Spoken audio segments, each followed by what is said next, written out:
Oke, bismillahirrahmanirrahim. Assalamualaikum warahmatullahi wabarakatuh. Waalaikumsalam warahmatullahi wabarakatuh. Ya, selamat pagi semuanya. Pagi. Hari ini sehat? Sehat. Hari ini ada yang tidak turun? Sehat.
Oke, perhatikan semuanya dulu.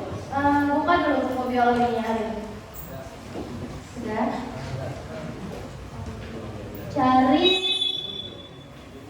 Cari materi kita, mekanisme pembekuan darah. Ayo, buka halaman berapa? Bukunya di sini. Di mana?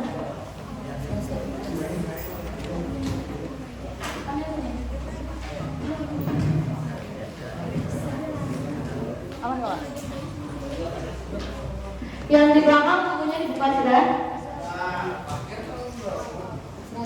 Coba dibuka. 118 yang di buku paket.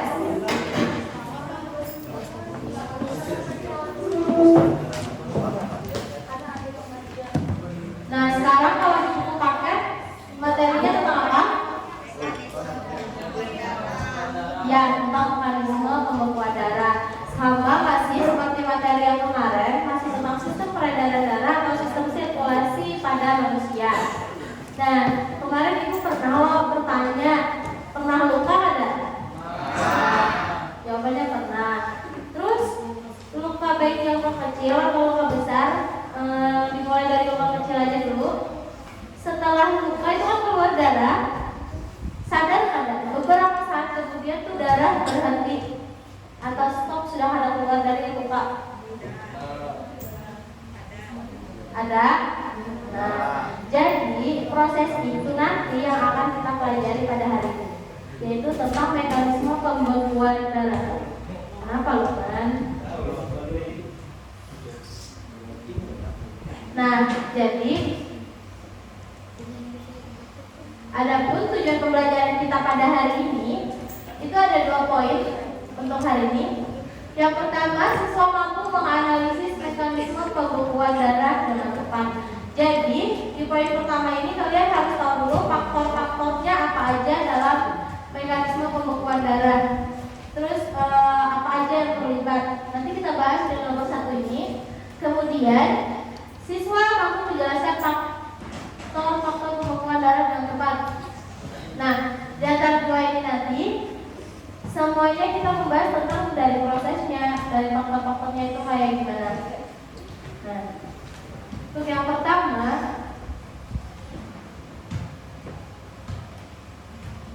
jadi untuk sebelum kita masuk ke mekanismenya, sebelum masuk prosesnya seperti apa, jadi kita harus tahu dulu faktornya apa aja, apa yang terlibat di sini nih. Nah, kalau di buku LKS itu banyak faktornya, tapi kalau di buku paket ada yang lebih ringkasnya lagi. Nah, ada berapa kalau di buku paket? Apa aja?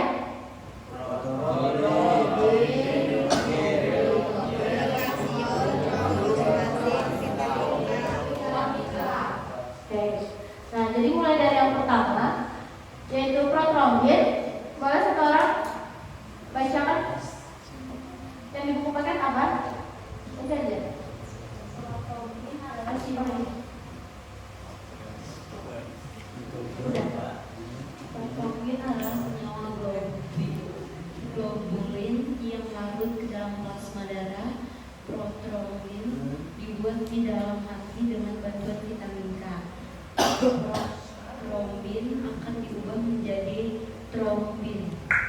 Oke.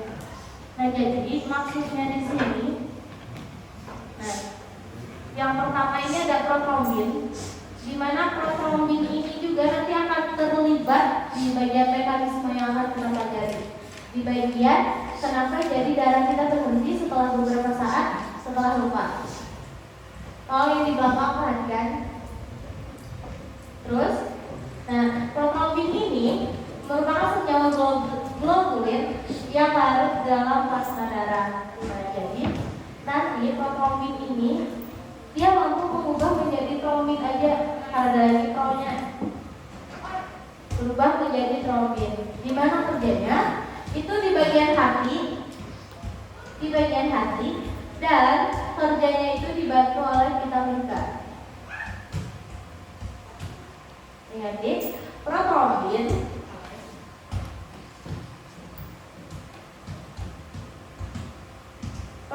nanti dia mampu berubah menjadi trombin.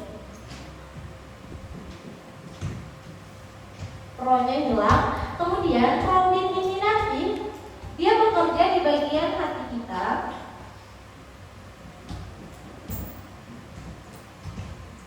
Dan dibantu sama kalsium.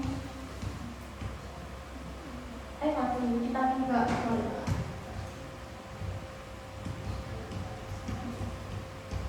Sama namanya vitamin.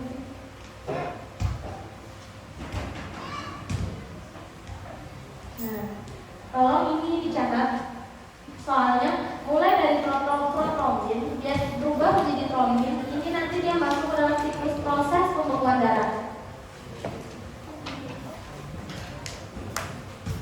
Sampai sini paham yang protrombin? Oke, kemudian ada lagi yang namanya fibrinogen. Bagaimana kerja fibrinogen? Satu orang kalau bacakan yang ada di buku paket.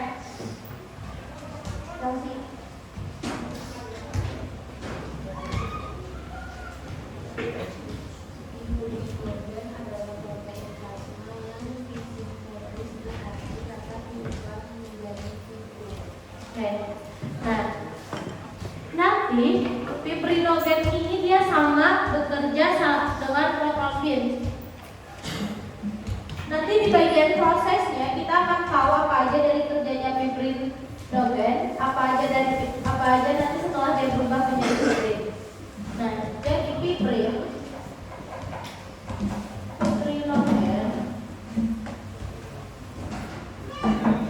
itu nanti akan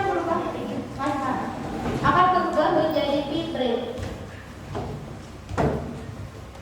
Di mana kerjanya sama, nanti dia akan disintesis di protein di hati. Nah, keempat ini itu akan masuk nanti dalam siklus atau proses dari pembekuan darah. Kenapa? Sampai sini paham? Ingat, ada 4 macam ini. Yang pertama ada fibrinogen, nanti ini dulu. Ada protrombin, kemudian dia berubah menjadi trombin. Jadi ini satunya, ini dua. Terus ada fibrinogen dan fibrin. Keempat ini nanti ada di dalam proses pembekuan darah. Sampai sini paham?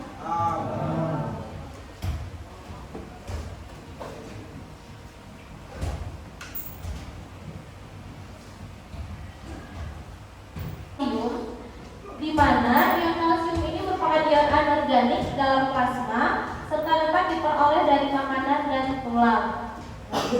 Perlu kalian ketahui, dalam semua proses pembekuan darah itu ion kalsium selalu ada.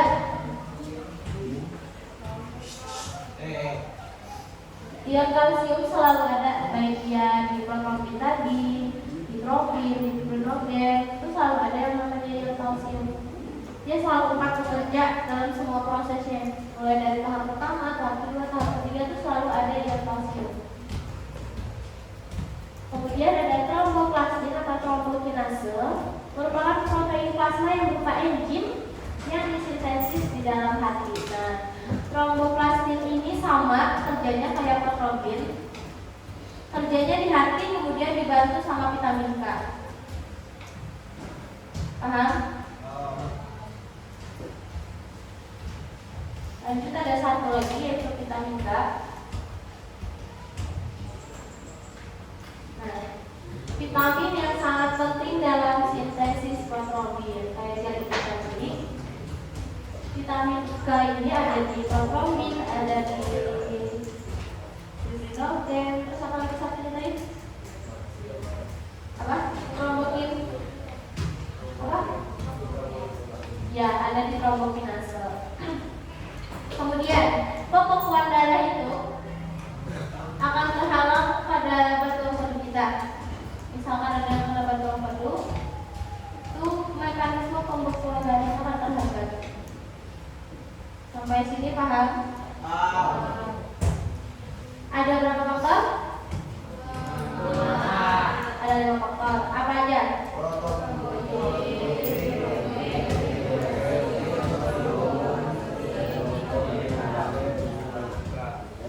Oke, ada 5 faktor.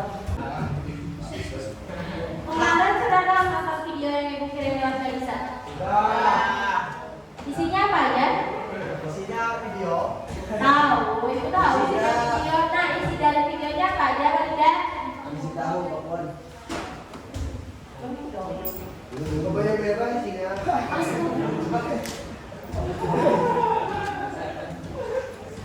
Apa aja videonya? Background juga. Komponen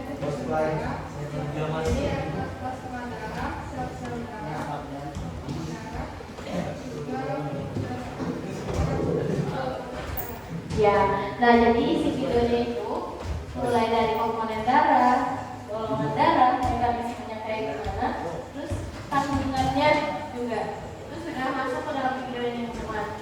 Nah, jadi kita nonton sama-sama dulu.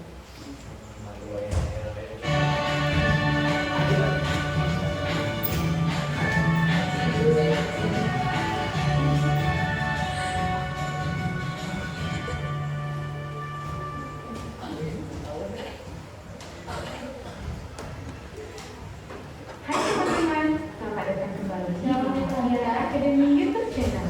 Semoga teman-teman selalu sehat dan terus semangat. Oh iya, teman-teman Di pernah belakang kelihatan lah. Terus suaranya beneran. transfusi darah yang dilakukan ketika seseorang kehilangan banyak darah. Proses transfusi darah harus memperhatikan syarat-syarat tertentu. Salah satunya, berdonor dan resipien harus memiliki golongan darah yang sesuai. Hal tersebut bertujuan untuk menghindari terjadinya penggumpalan darah di tubuh resipien. Mengapa dapat terjadi penggumpalan darah? Komponen apa yang berperan dalam penggumpalan darah? Apa saja komponen yang menyusun darah? Untuk menjawab pertanyaan tersebut, yuk simak video ini sampai selesai. Kita akan belajar tentang komposisi dan golongan darah.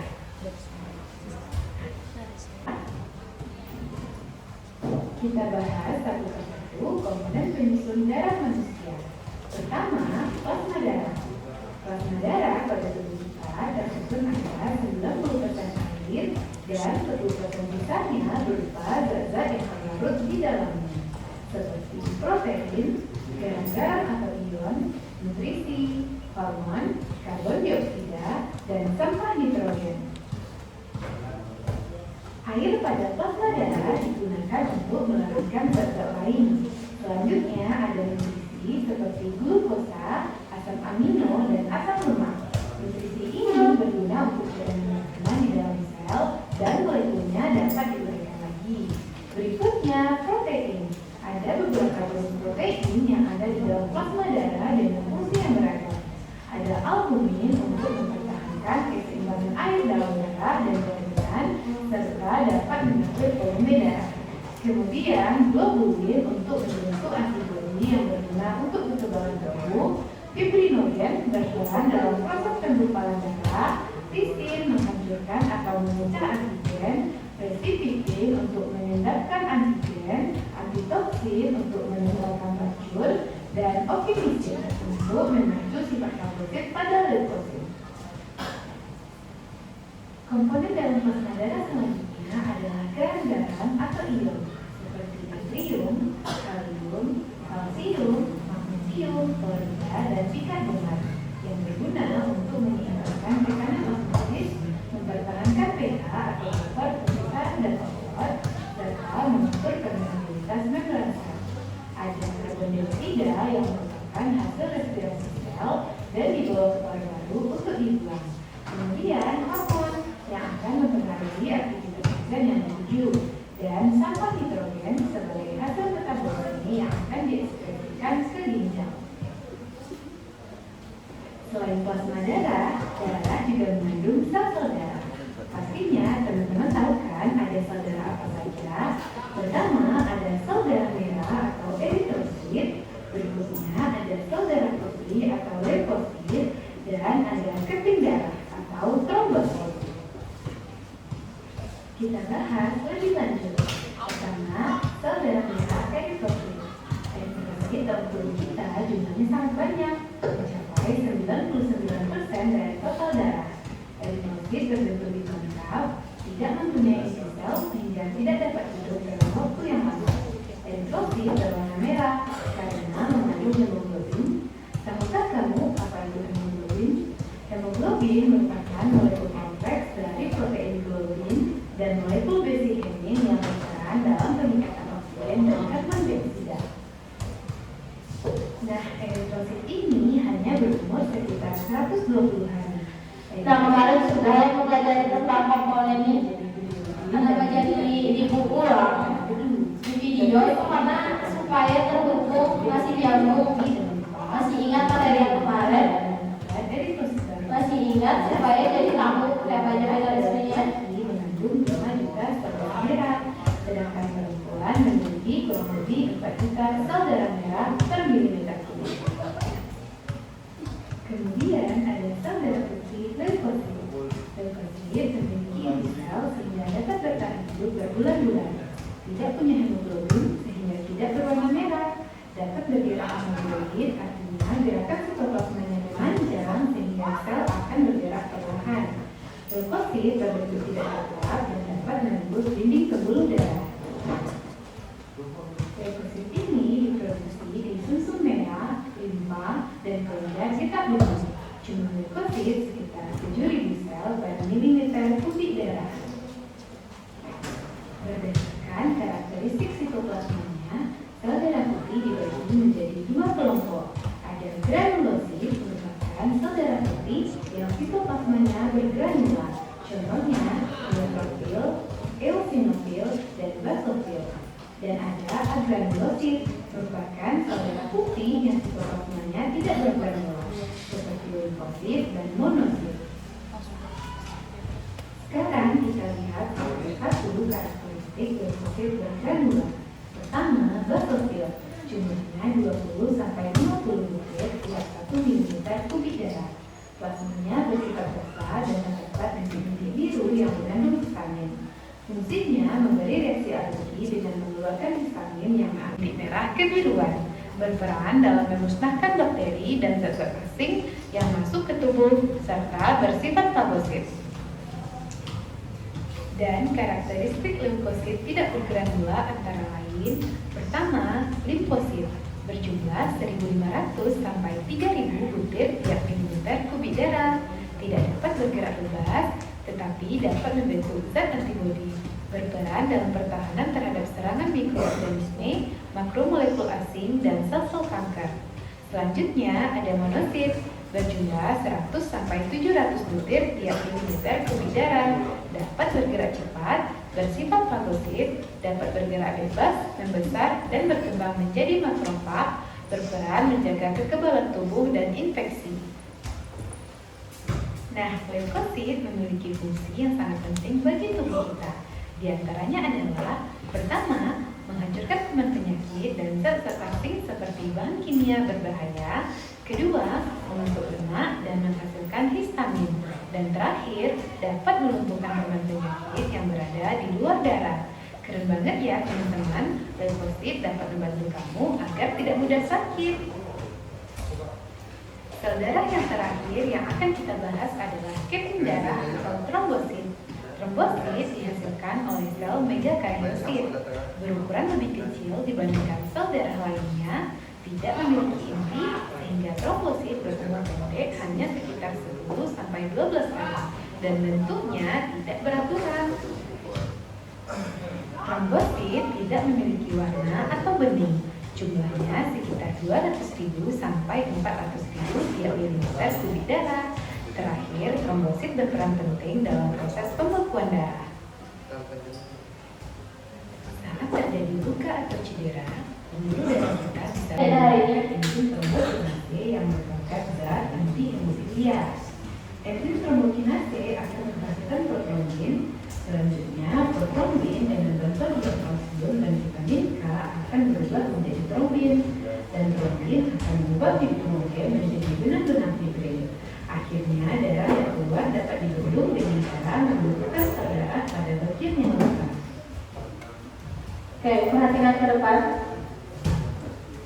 Lihat di halaman 118.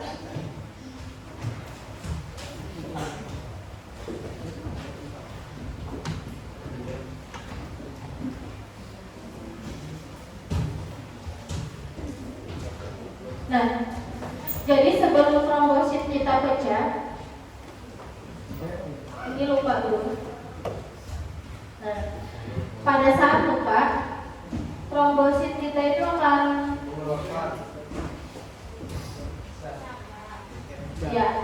pecah. Trombosit kita akan pecah, kemudian mengeluarkan yang namanya trombokinase tadi. Sama yang ada di faktornya tadi, makanya dari faktor-faktornya itu tadi dia terlibat semuanya ke dalam proses pembekuan darah. Kemudian setelah trombosit pecah, dia akan mengeluarkan yang namanya trombokinase. Nah, trombokinase ini dia akan berubah menjadi yang namanya protombin.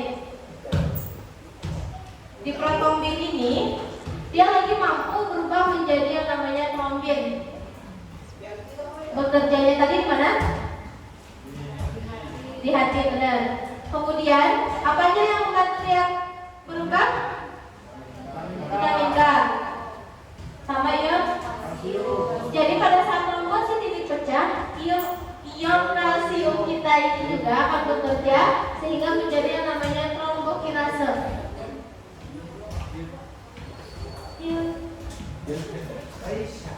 Nah, setelah terjadinya protombin berubah menjadi yang namanya trombin, bekerjanya di hati, dibantu oleh vitamin K dan ion kalsium, berubah lagi sih trombinnya menjadi fibrinogen.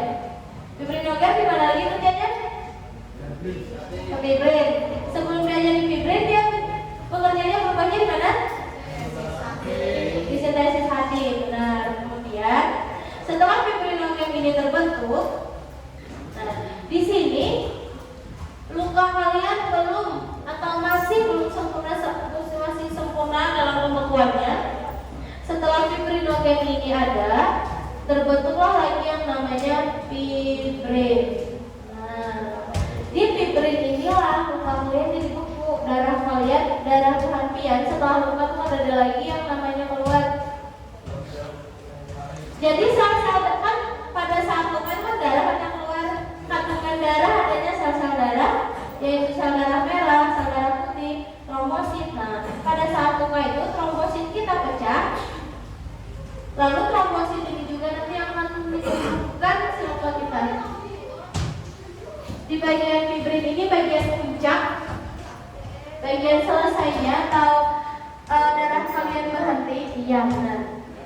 Tenang kata ini. Berhentinya darah kita di bagian fibrin ini. Kalau di buku paket selama berapa waktu?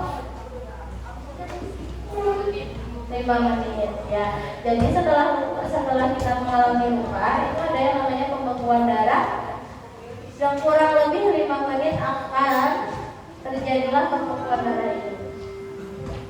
Setelah pembekuan darah itu terjadi, maka bisa kita katakan luka tertutup.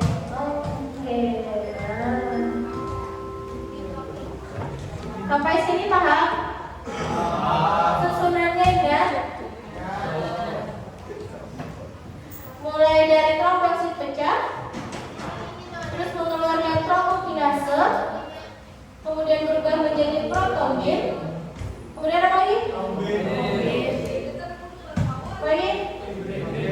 Dan yang terakhir berubah jadi semuanya terjadi di hati. Terus faktornya apa aja tadi yang membantu? Lain yang vitamin K, lagi ya kalsium. Jadi ya disintesis. Kemudian ingat yang membantu bekerja itu ada vitamin K, yang kalsium. Kalau yang protombin atau trombin, trombokinase itu hasil dari kerja si vitamin K dan yang kalsium di hati kita. Oke, paham? Nah, materi kita hari ini sudah selesai. Kemudian kita mau memberikan evaluasi atau LHPD kepada kalian. Silahkan dikerjakan. Kemudian dari hasilnya nanti kita akan presentasikan kayak biasa. Ini ada 5 soal. Kayak biasa satu orang satu soal. Paham?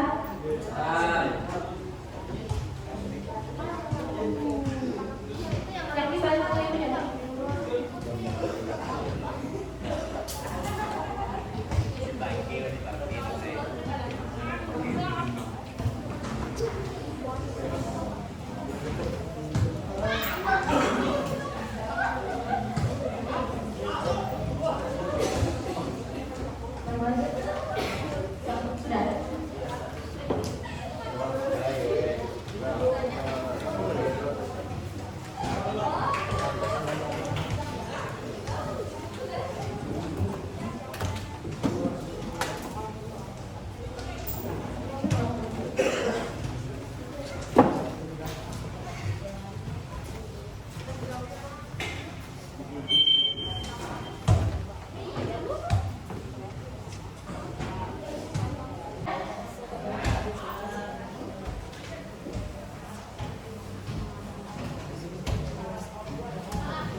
Jadi silakan kerjakan soalnya kayak kita biasa. Namanya jangan lupa ditulis nama kelas. Kemudian itu jawabnya langsung di bawah soal mengerjakan, jangan diisi di bagian soalnya lagi.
dengarkan ibu dulu. Ini nomor 1, pada saat organ tubuh kita luka atau cedera maka akan mengalami pembekuan darah. Jadi pada saat kita mengalami luka itu apa yang pecah? Nah, kalau sudah itu hubungan dalam fungsinya.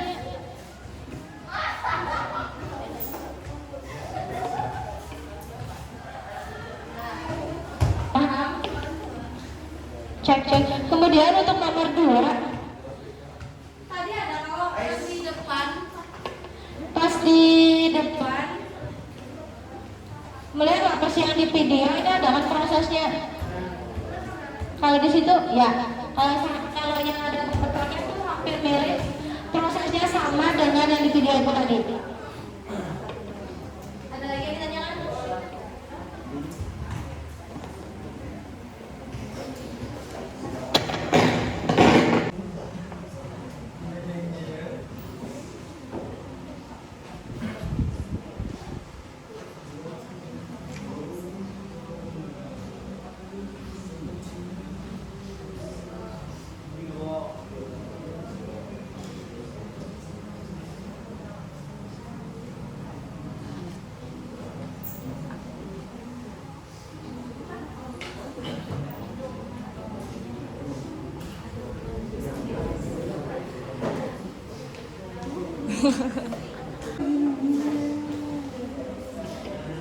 Sekarang kayak biasa 5 orang.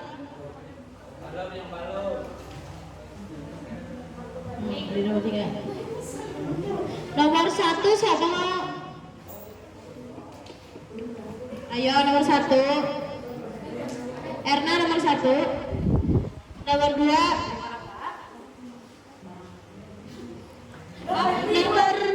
Pada nomor 2 ini langsung gabung aja gitu 1 orang. Soalnya pendek-pendek aja jawabannya. Nomor 3 Linda. Kadang, kamu gini ya bertahan. Sebutin anaknya. Nomor 1-nya Erna, nomor 2-nya Lakian. Coba hendak depannya. Jadi jawaban LKPD hari ini kita dengarkan dulu dari 3 teman kalian yang ada di depan. Untuk yang pertama, Bung Erna, silakan bacakan soal nomor 1. Pada saat organ tubuh kita luka,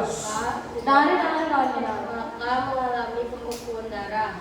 Sebutkan dan jelaskan komponen darah yang peran dalam pembekuan darah tersebut.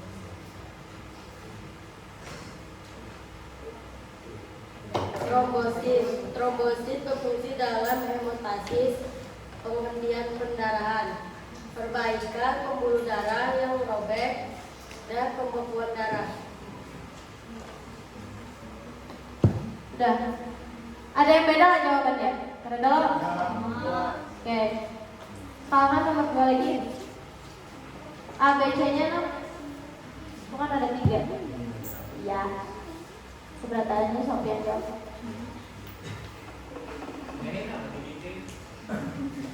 Sebutkan komponen. Nyarinya Sophie. Sebutkan komponen yang terlibat pada nomor 1, 2, 3 dan 4 pada mekanisme pembekuan darah. B. Pada bagian X yang ada di gambar, trombokinase akan bekerja sama dengan CA 12 dan vitamin K untuk membentuk suatu komponen yang disebut apa? C. Proses pembekuan darah terjadi karena terhalangnya sel-sel darah sehingga akan membentuk luka. Pada proses ini juga akan memproduksi sebuah sel yang disebut dengan Ya jawab. 2A 1 trombosit 2 trombin 3 fibrinogen 4 fibrin 2B protrombin 2C fibrin. Sama jawabannya? Jangan ada yang beda. Jawaban Sophie itu wujud. Kemudian nomor 3 lagi. Sebutkan dan jelaskan apa saja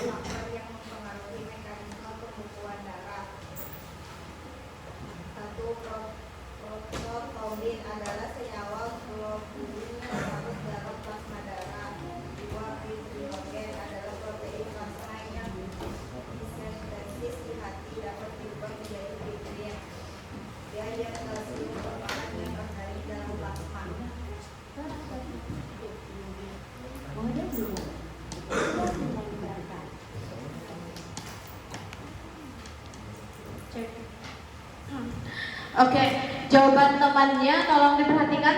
Ada yang salah lah jawaban temannya. Oke, sama.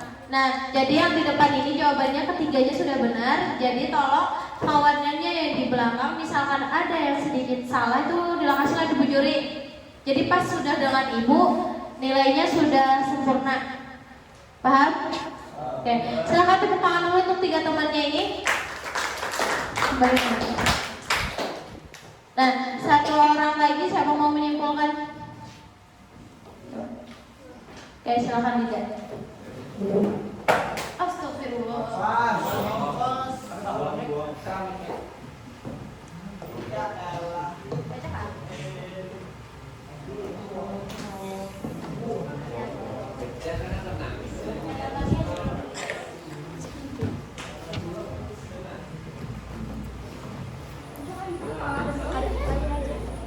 Cek.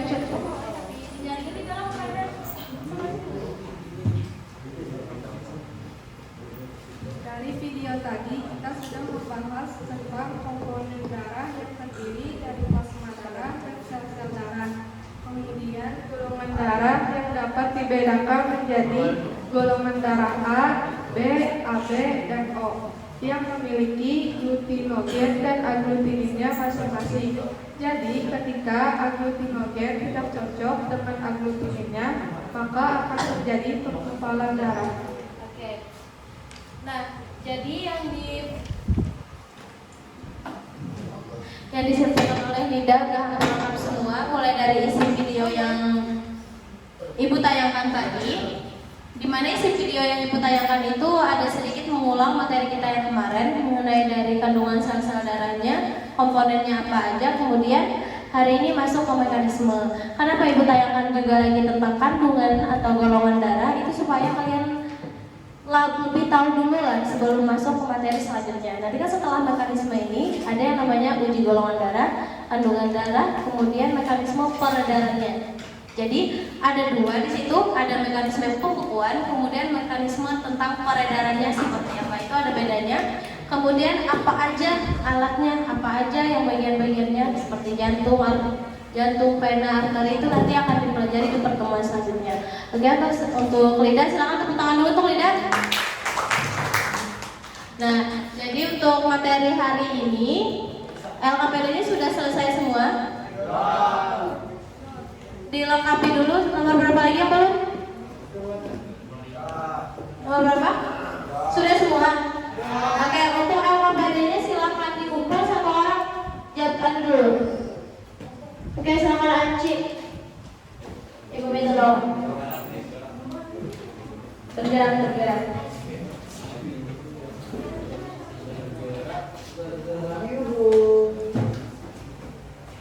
Nah, untuk materi hari ini juga Ibu cukupkan sampai mekanisme pembekuan darah.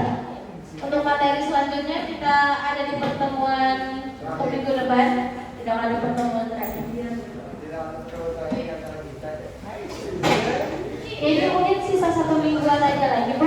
Kita belajar, sisanya langsung kelas master sudah tahu.